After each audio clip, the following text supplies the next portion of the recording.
오늘은 본문의 말씀을 가지고 불완전한 인간을 부르시는 완전한 하나님이란 제목으로 말씀을 나누도록 하겠습니다. 흔히 이런 말을 우리가 종종 쓰곤 합니다. 나무보다는 숲을 보라. 나무보다는 숲을 보라. 우리 삶의 많은 부분에서 적용할 수 있을 것이라고 생각이 들어집니다. 길을 찾아갈 때 내비게이션만 보고 가는 것이 아니라 먼저 가는 경로를 한번 본다면 가는 내내 마음이 좀 편안하게 운전할 수가 있을 것입니다. 한 개인의 인생을 이해할 때도 마찬가지입니다. 그 사람의 현재 모습이 이해가 되지 않는다면 그 사람의 역사와 배경을 좀 알아보면 그 사람의 현재 모습이 조금 더 이해가 되는 것이죠. 그래서 저는 신혼부부들에게 이런 말을 자주 합니다. 서로의 배경과 역사를 알아보라고 말입니다. 오륜교회를 이해할 때도 마찬가지입니다. 오륜교회 현재 모습을 이해하기를 원한다면 오륜교회 30년사가 있는데 그 책을 한번 보시면 오륜교회 지금 모습을 보다 정확하게 알 수가 있을 것입니다. 나무를 보기 전에 숲을 먼저 보는 것이죠. 특별히 성경을 볼 때는 더욱더 그러합니다. 가까이서 보이지 않던 성경의 어떤 의미가 넓게 보면, 숲을 보면 이해가 되는 부분들이 굉장히 많이 있습니다. 특별히 창세기를 이해할 때는 더욱더 그러합니다. 창세기 전체를 숲으로 보자면 그 숲 가운데 계속해서 흐르고 있는 족보를 볼 수가 있습니다. 뿌리 없는 나무 없고 샘 없는 강물이 없듯이 창세기는 그 모든 출발이 족보로부터 이어지고 형성되었음을 우리는 알 수가 있습니다. 특별히 성경이 나오는 족보, 그것을 텔레도트라는 단어를 쓰는데요. 이 족보는 특별한 기능을 가지고 있습니다. 창세기 가운데 텔레도트라고 하는 족보라는 단어가 나오기 시작하면 앞 세대를 마무리 짓고 새로운 세대를 여는 그 방향의 전환점으로 족보가 언급되고 있는 것입니다. 특별히 성경에 기록되어 있는 모든 족보의 이름들은 단순한 이름들의 나열이 아니라 그 한 사람 한 사람을 통한 하나님의 구속의 역사를 말해주고 있습니다. 오늘 우리가 살펴볼 족보는 데라의 족보입니다. 이 데라는 아브라함의 아버지인데 이 데라의 족보가 오늘 본문인 창세기 11장 맨 마지막에 기록이 되어져 있습니다. 이 족보는 창세기에 나와 있는 11가지 족보 가운데 정중앙 6번째 족보입니다. 그러니까 데라의 족보를 기점으로 하여서 그 앞에 5개의 족보가 있고 그 뒤에 5개의 족보가 나오는 것입니다. 이 위치가 중요합니다. 전체 11개의 족보 가운데 데라의 족보가 가장 정중앙에 위치함으로써 창세기의 전반부와 후반부를 연결하는 연결점이 됩니다. 또한 족보의 정중앙에 놓임으로 인하여서 창세기에 있는 모든 족보 가운데 가장 중요한 족보로서의 위치를 지금 데라의 족보가 보여주고 있다는 것입니다. 그래서 창세기 전체 1장부터 50장까지 내용을 보자면 1부와 2부로 나눌 수가 있는데 데라의 족보를 기점으로 나누어지게 됩니다.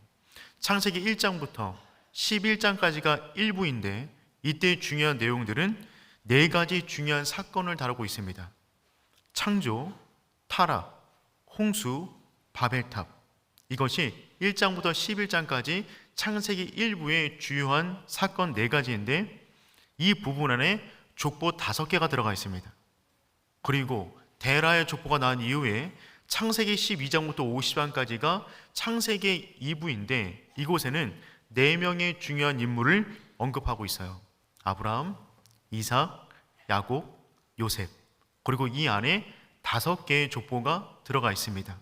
그러니까 창세기 1부와 2부를 나누는 그 기준점이 데라의 족보가 되는 것이죠.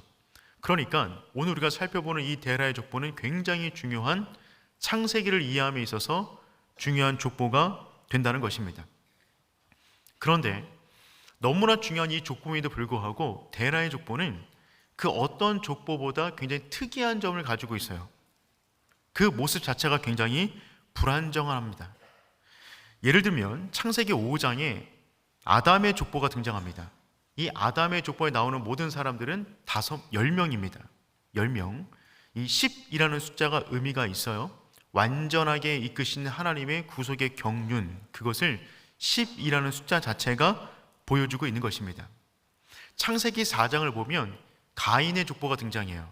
악인의 족보임에도 불구하고 가인의 족보 역시 10명이 등장합니다. 즉 하나님의 약속대로 비록 악인이지만 아담의 아들들은 계속해서 번창해 나가고 있다는 것을 족보에 나와 있는 숫자 자체가 우리에게 말을 해주고 있는 것입니다. 창세기 10장으로 가면 노아의 아들들의 족보가 등장해요. 근데 그 아들들의 숫자를 70명으로 기록해 놓았습니다. 10에 완져서 7이 곱해진 것이죠. 즉 노아의 홍수 이후에도 하나님의 구속의 역사는 완전하게 이루어지고 있다는 것을 숫자로서 알려주고 있는 것입니다. 창세기 11장 전반부를 보면 노아의 아들 가운데 셈의 족보가 기록이 되어져 있어요. 몇 명일까요? 10명입니다. 그러니까 이 데라의 족보 앞에 나와 있는 모든 족보들은요 10 아니면 70으로 맞춰져 있어요. 전부 다 완전한 숫자를 의미하고 있는 거예요. 하나님께서 그들의 인생을 약속대로 완전하게 이끌고 계신다는 것을 보여주고 있는 것이죠. 그런데 오늘 본문의 데라의 족보는 이전의 족보의 패턴과는 완전히 다릅니다. 오늘 우리가 읽은 본문의 말씀, 족보를 나열해 놓았는데 그 족보를 도식화시키면 다음과 같습니다. 사진을 보시면 데라가 있고 그의 아들 아브라함과 나홀과 하란을 기록하고 그들의 자녀를 기록해 놓았어요. 그런데 특이한 것은 무엇이냐면 이 족보를 가만히 보시면 여인들의 이름이 들어가 있어요. 특별히 사레, 밀가, 이스가는 여인입니다. 앞전에 있는 모든 족보 가운데 여인의 이름은 없습니다. 족보라는 것은 남성, 대를 이을 사람들의 이름을 나열해 놓는 것이 족보인데, 그런데 이 데라의 족보에는 여인들의 이름이 들어가 있습니다. 이스가 같은 여인은 거의 아무런 흔적도 없어요. 별로 중요하지 않음에도 불구하고 그 이름을 이 족보 안에 넣어 놓은 것입니다. 그리고 직계만 기록한 것이 아니라 롯까지 기록해 놓았어요.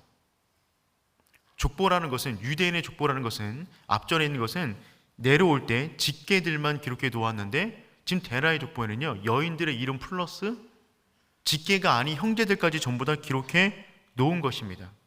그리고 족보라고 하기에는 굉장히 빈약합니다. 3대까지밖에 가지가 않아요. 앞전에 비해서 굉장히 빈약한 족보가 되는 것이죠. 가장 특이한 것은 무엇이냐면 숫자가 8명입니다. 앞에 있는 족보들은 10 아니면 70으로 맞췄는데 데라의 족보는 여인들의 족보와 여인들의 이름과 직계가 아닌 사람들의 이름까지 집어넣었음에도 불구하고 숫자가 8밖에 되지가 않습니다. 부족한 족보예요. 불안정한 족보입니다. 넣을 수 있는 사람들의 이름을 전부 다 우겨 넣었는데도 누가 봐도 완전하지 않은 불안정한 모습의 족보, 그것이 데라의 족보입니다. 그런데 그 족보가 창세기 가운데 가장 중요한 정중앙에 놓여져 있다는 것이죠.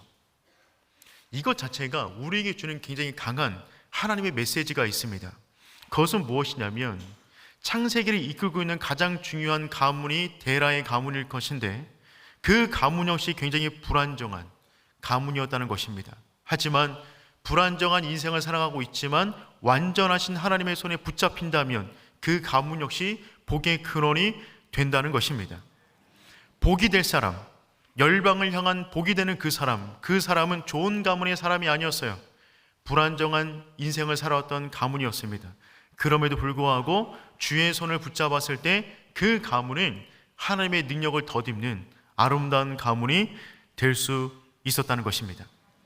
이 사실이 우리에게 얼마나 큰 소망이 되는지 모르겠어요. 우리 가문 역시 마찬가지입니다.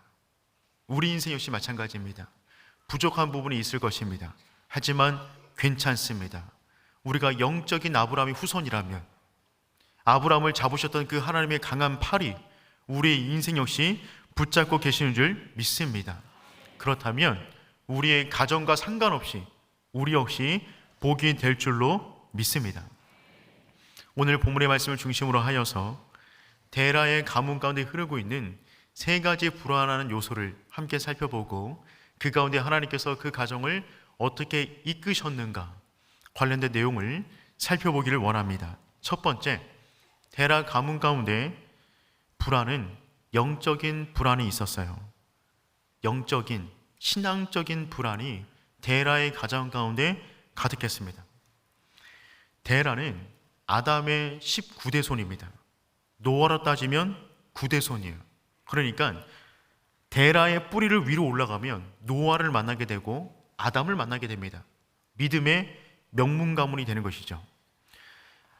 아담의 19대 손이었던 데라의 입장에서 가장 중요한 사명은 무엇이냐면 그 신앙을 전수하는 것입니다. 자기까지 넘어온 그 신앙을 내 자녀에게 전수하는 것이 데라에게 주어진 사명이었어요. 그런데 데라는 우상 숭배자가 됩니다. 여호수아 24장 2절 말씀 우리 함께 읽어보겠습니다. 여호수아가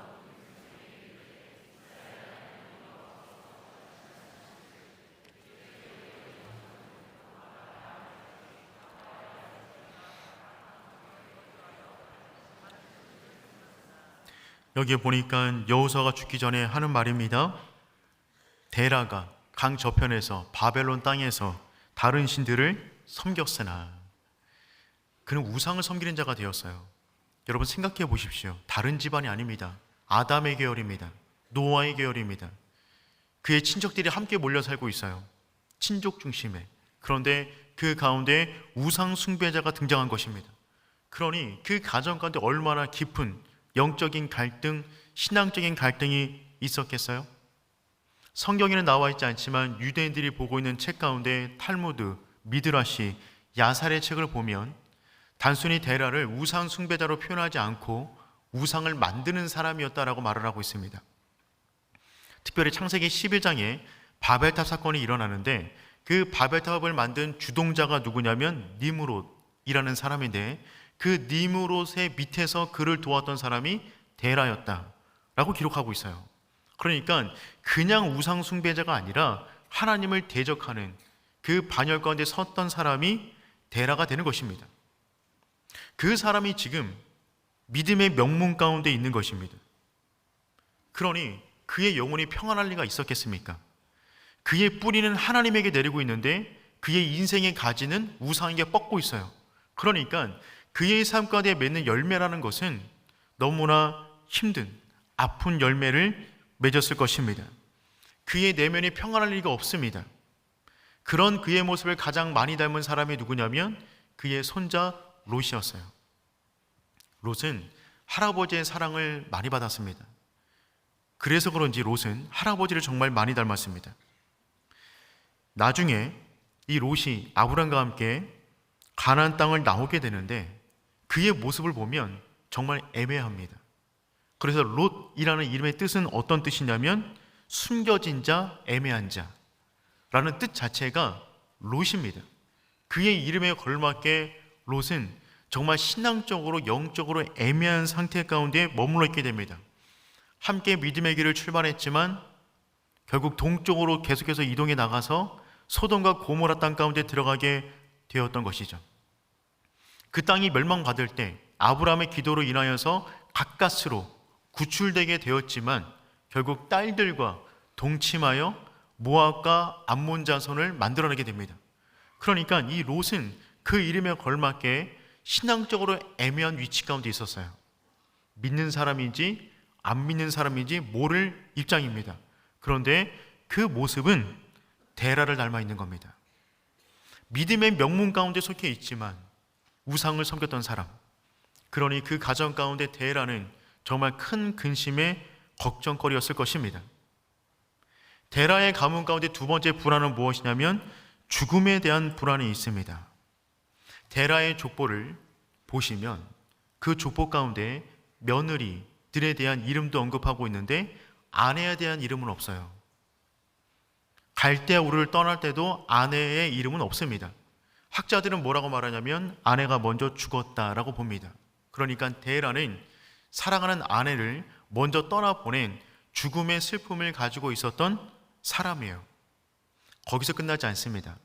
자신이 사랑했던 아들 하란이 자기보다 먼저 죽게 됩니다. 28절 말씀 함께 읽어보겠습니다. 하라는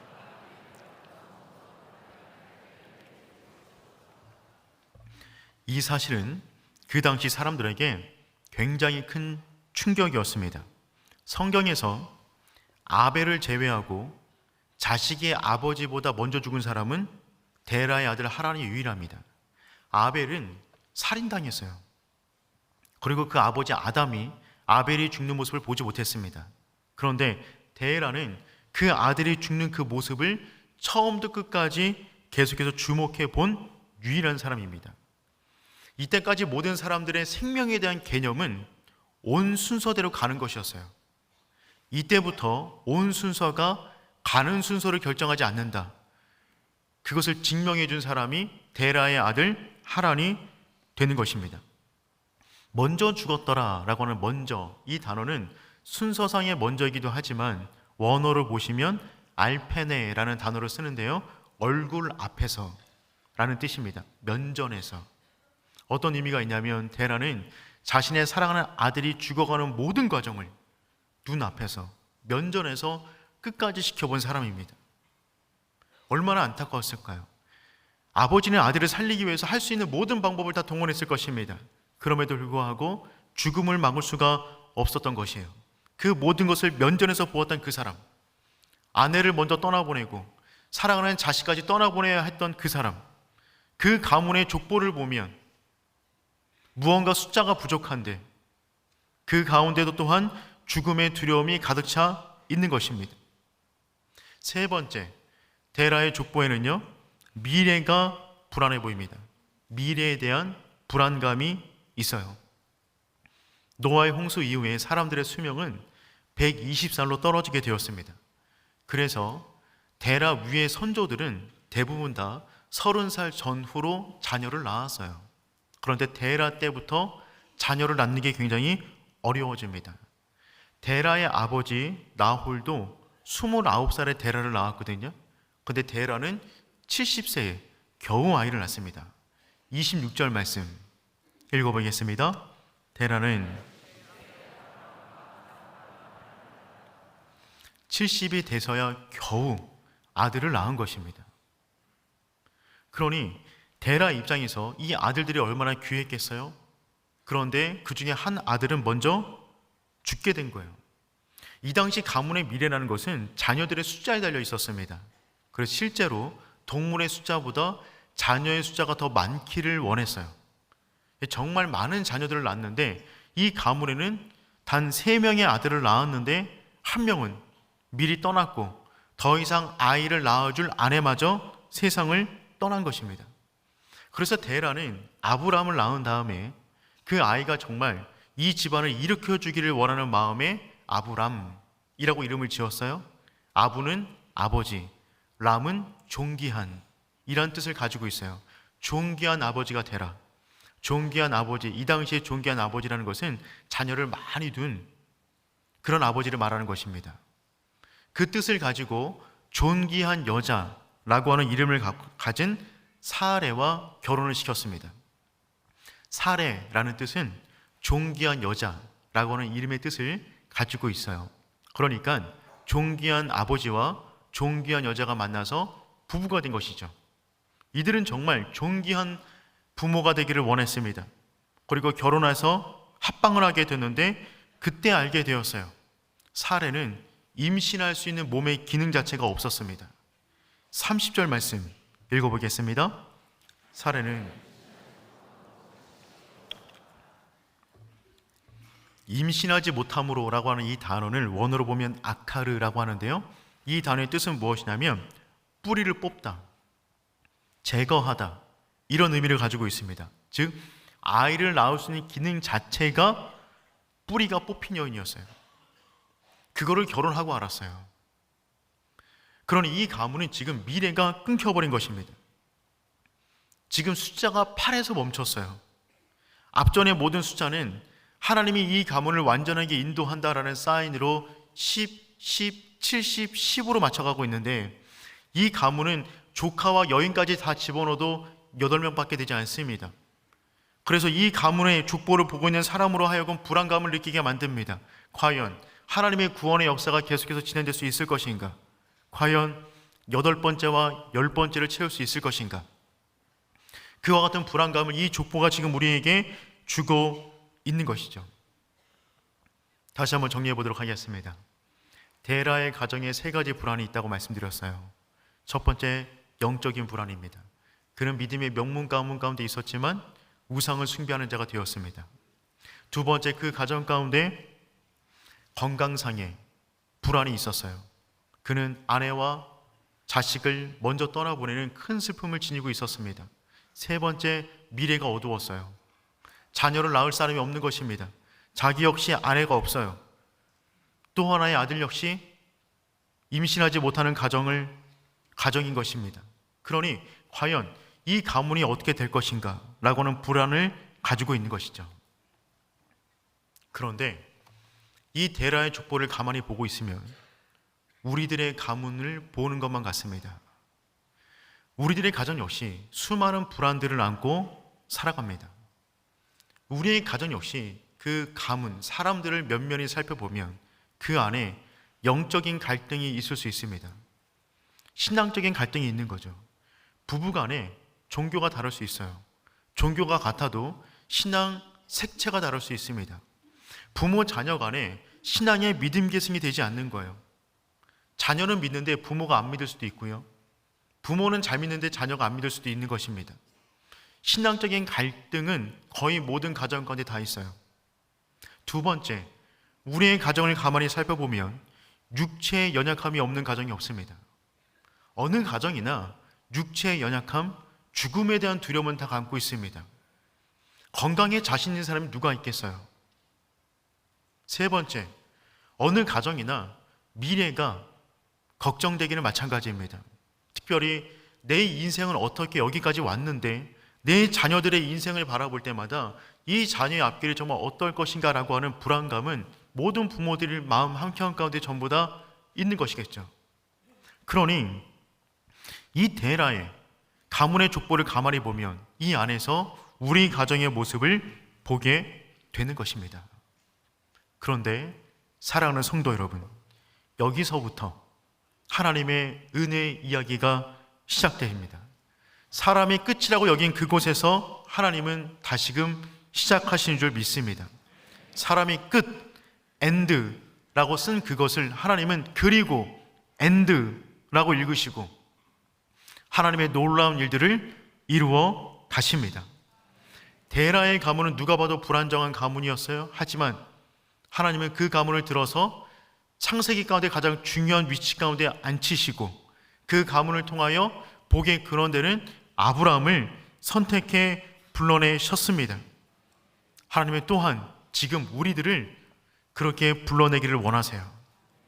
하나님의 손을 붙잡는 아브라함의 후손, 믿음의 백성 되기를 축복합니다. 그러할 때 우리의 약점은 강점이 될 수 있어요. 하나님 안에서 약점을 발견한 사람은 하나님이 부어주시는 강점을 내 인생 가운데 채우게 되는 것입니다. 여러분, 쓰러지더라도 하나님을 향하여 쓰러지십시오. 넘어지더라도 하나님 품 안에서 넘어지세요. 그럴 때 하나님께서 우리의 인생을 붙잡아 주실 것입니다. 여러분, 누가 하나님을 붙잡을 수 있을까요?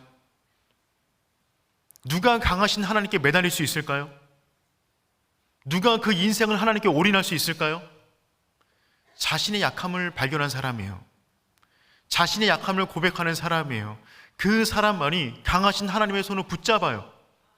그래서 그 약함은 복이 되는 것입니다.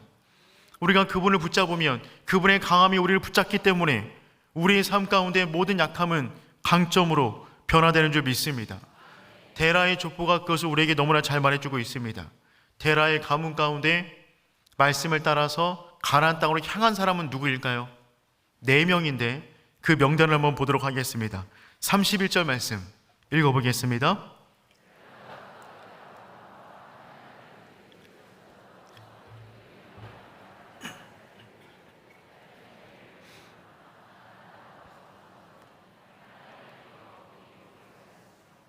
이 31절이 데라의 가문 가운데 약속의 땅으로 향한 4명의 이름을 언급해주고 있어요. 데라, 아브람, 롯, 사레입니다. 여러분, 그 당시 고향을 떠난다는 것은 목숨을 거는 행위였어요.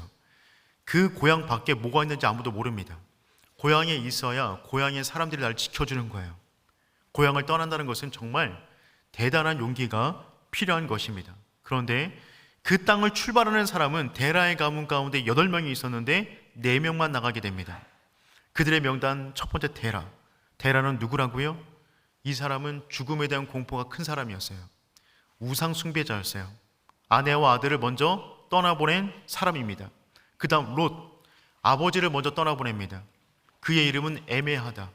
정말 애매한 인생을 살아갔던 사람, 인생이 불안한 사람 롯이에요. 그 다음에 아브람과 사레, 존귀한 아버지, 존귀한 여인이라는 이름을 가지고 있지만 그 이름의 상처를 깊게 느끼며 살아가는 사람. 그 이름이 불려질 때마다 얼마나 그 마음가운데 수치심이 있었을까요? 그 이름은 존귀한 이름이 아니라 그들의 자존감을 무너뜨리는 이름이었습니다. 존귀한 아버지, 존귀한 여인. 하지만 자녀가 없는 이름뿐인 이름. 이 4명이 지금 고향을 떠나 가나안 땅으로 믿음의 길을 나가고 있는 것입니다. 데라의 자녀 가운데 또 한 명의 자녀가 있어요. 나홀의 가정입니다. 그 나홀의 가정은 이 바벨론 땅 갈대아 우르를 떠나지 않아요. 왜일까요? 문제가 없었어요. 본인들 생각하기에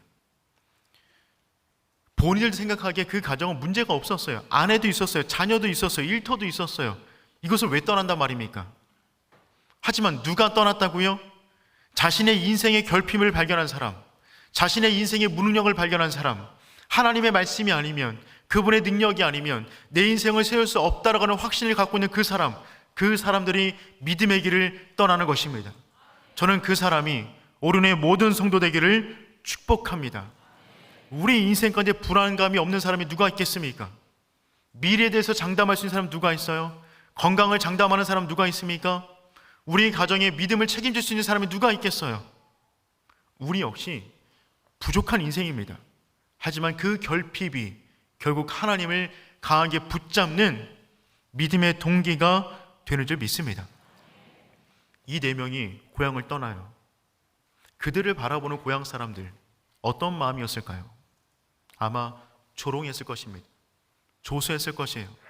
결국 떠나는구나. 내 떠날 줄 알았다. 여기서 어떻게 낯장을 들고 살아갈 수 있을까? 결국 떠나는구나. 그냥 그들은 그 4명이 나가는 그 모습이 실패자의 모습처럼 보이는지 모르겠습니다. 하지만 그 4명의 심령은 달랐어요. 하나님께서 내 인생을 이끌어 주실 것이다. 복의 근원 될 것이다. 하나님의 말씀에 대한 확신을 가지고 지금 이 믿음의 길을 떠나고 있다는 것입니다. 여러분, 인생의 허기를 느끼세요? 불안하세요? 육체의 한계를 만나셨습니까? 그 하나님의 손을 붙잡으십시오. 사람들이 우리가 하나님의 손을 붙잡는 그 모습을 보고 때로는 비아냥거릴 수 있습니다. 조소할 수 있어요. 그들은 괜찮아요. 하나님을 모르니까. 하지만 우리는 알고 있는 것이죠. 그들의 비웃음 속에서 내 인생을 이끌어 가실 하나님의 능력을 믿는 그 사람은 하나님의 강한 손을 붙잡고 살아가는 하나님의 백성 되는 줄 믿습니다. 우리는 2025년도를 너는 복이 될지라 는 말씀을 붙잡고 시작했습니다. 그리고 출발했어요. 벌써 1월 중순을 넘어갑니다. 지금까지 잘 오셨습니다. 마지막 끝까지 완주하셔야 돼요. 데라의 가문의 이동 경로를 한번 보도록 하겠습니다. 31절 말씀 우리 다 같이 한번 읽어보겠습니다. 갈대인의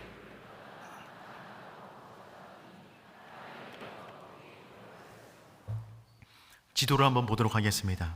지도를 보시면 갈대아 우르가 있어요. 보이시나요? 그 갈대아 우르에서 위로 970km 떨어진 곳 하란까지 도착하게 됩니다.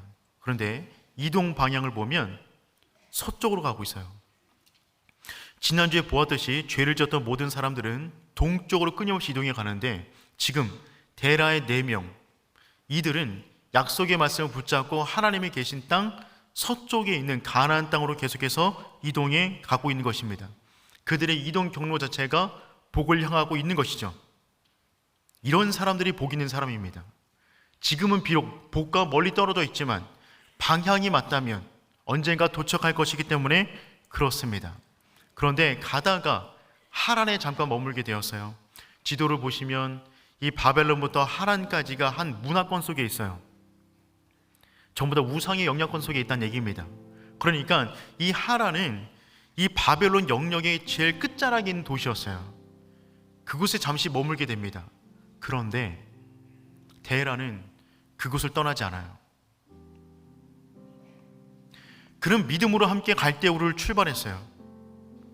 근데 그는 하란에 머물게 됩니다. 왜 하란에 머물렀을까요? 거기까지가 그의 안전지대였어요.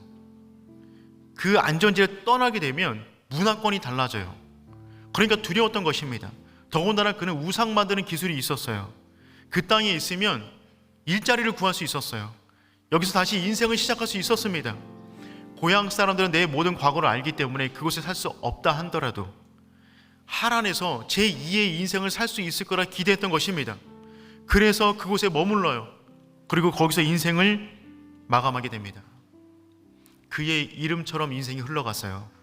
데라라고 하는 이름의 뜻은 라하은데 멈추다, 지연하다 라고 하는 의미를 가지고 있습니다.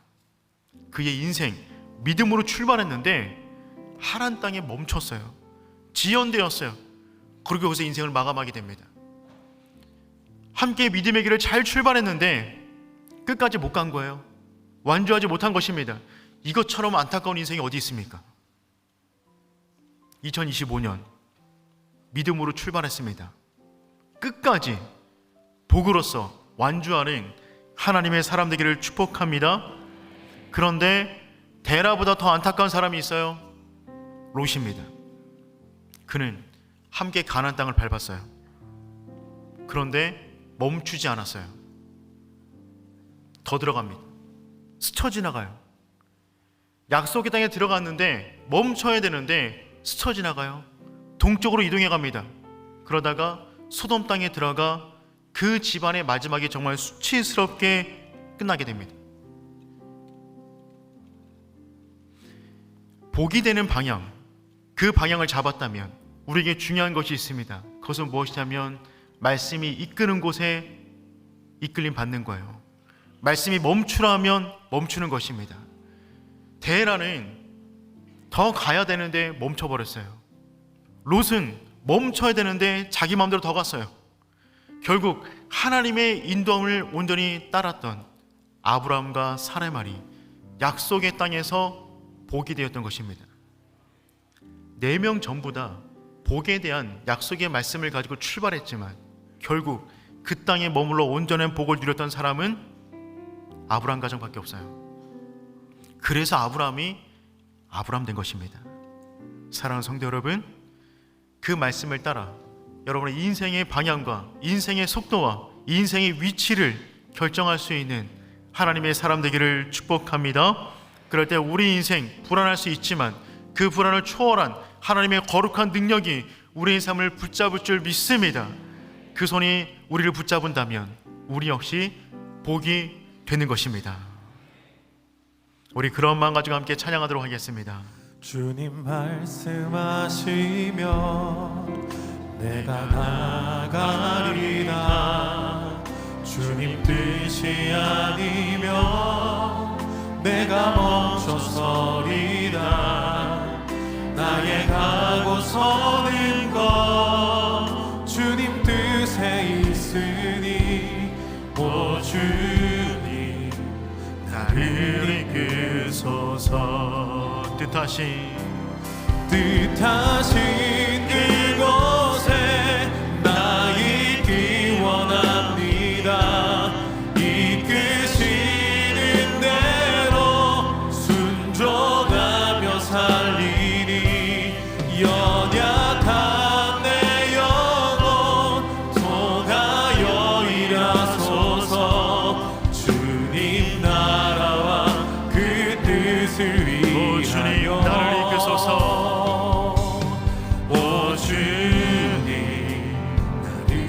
번 더 찬양합니다. 주님 말씀하시면 내가 나아가리다. 주님 말씀하시면 내가 나아가리다. 주님 뜻이 아니면 내가 멈춰서리다.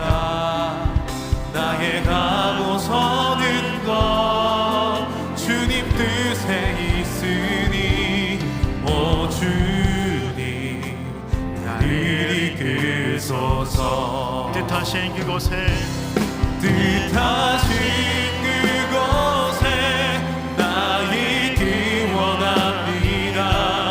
이끄시는 대로 순종하며 살리니 연약한 내 영혼 통하여 일하소서. 주님 나라와 그 뜻을 위하여 뜻하신 그곳에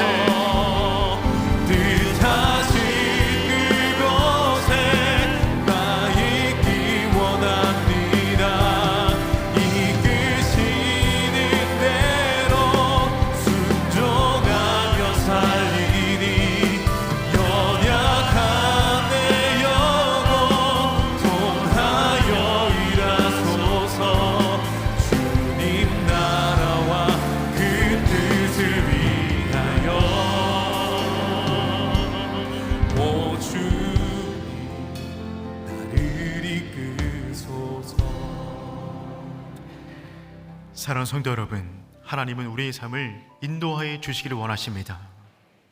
우리 삶 가운데 여전히 많은 불안감을 가지고 있어요. 영적인 불안감이 있습니다. 신앙적인 어려움이 우리 가정 가운데 있을 수 있습니다. 신앙적인 문제만 나오면 가정이 시끄러워지고 마음이 아픈 일 있을 수 있습니다. 우리 가정 가운데 또한 육체적인 어려움 있습니다. 죽음에 대한 공포, 질병에 대한 두려움, 누구나 다 가지고 있어요.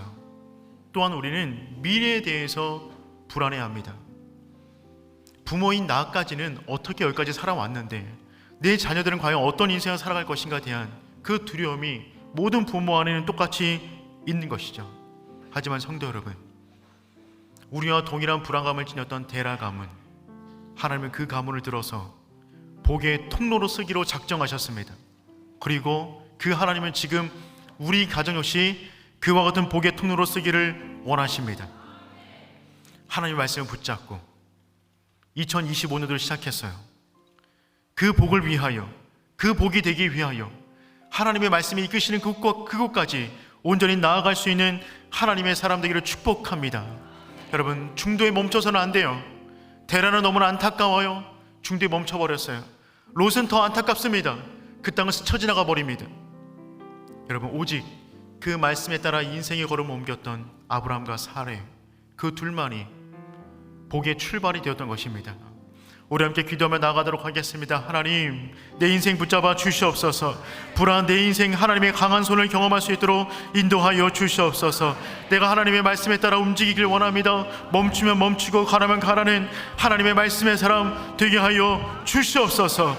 주님을 한번 부르고 기도합니다. 주여. 하나님 아버지, 기도하며 나아갑니다. 아버지, 은혜를 더하여 주시옵소서. 아버지, 은총을 더하여 주시옵소서. 하나님, 온전한 복의 사람 되기를 원합니다. 주여, 저를 인도하여 주시고 아버지, 그 복에 이끌려 온전히 살아가는 하나님의 사람 될 수 있도록 인도하여 주시옵소서. 우리의 삶과 인생을 다하여서 오직 아버지만을 높이기 원하는 주님 함께 하여 주시고, 살아계신 하나님, 역사하신 하나님, 그 아버지의 긍휼의 역사를 기억하며 살아가는 하나님의 사람 될 수 있도록 인도하여 주시서 함께하여 주시옵소서. 주님 감사합니다. 우리 인생 가운데 왕은 하나님이십니다. 주여, 저를 인도하여 주시고 아버지 영광의 은혜가 날마다 우리의 삶과 인생 가운데 충만할 수 있도록 아버지 인도하여 주시서 함께하여 주시옵소서. 주님 감사합니다. 하나님 감사합니다. 연약한 인생, 불안전한 인생, 주님께서 우리 인생을 붙잡아 주시니 감사합니다. 하나님, 불안전해 보였던 데라 가문, 그 가문을 들어서 믿음의 조상 삼으신 하나님, 그 하나님이 우리의 하나님이십니다. 우리 가정 안에도 역시 동일한 아픔이 있습니다. 영적으로, 육체적으로, 미래를 생각할 때 여러 가지 답답하고 눈물 나지만 하나님, 약함은 강함이기에 하나님께 부르짖습니다. 우리의 기도에 응답하여 주시사 우리의 삶을 하나님의 강함으로 충만하게 채워 주시옵소서. 무엇보다 하나님, 말씀에 이끌림받는 인생 살기를 원합니다. 믿음의 길을 가다가 멈추지 않게 하여 주시옵소서. 약속의 땅에서 스쳐 지나가지 않게 하여 주시옵소서. 주님 말씀하시면 그 자리에 멈추고, 가라 하시면 언제든지 떠나가는 말씀의 사람 되게 하여 주시옵소서.